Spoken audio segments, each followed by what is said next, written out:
Siyazi akekho umuntu ongakwazi ukuthuthela, siyazi ukuthuthela sonke. Kodwa khona iy'nqumo ezinye kufanele uthathe ubheke, ungathathi ngamawala.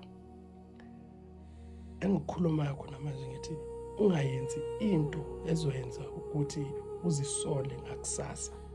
Ngoba abantu abaningi bathatha izinto ngamawala ngenhliziyo ukuthi-ke uzoyenza into ukuthi ajabulise abangani bakhe noma prove point ukuthi yena uyawazi ukulwa, uyawazi ukuyenza lokhu nalokhu. Abantu bamvume noma abangani bakhe bamvume ukuthi yena mayifikile endaweni kuyawuzwakala.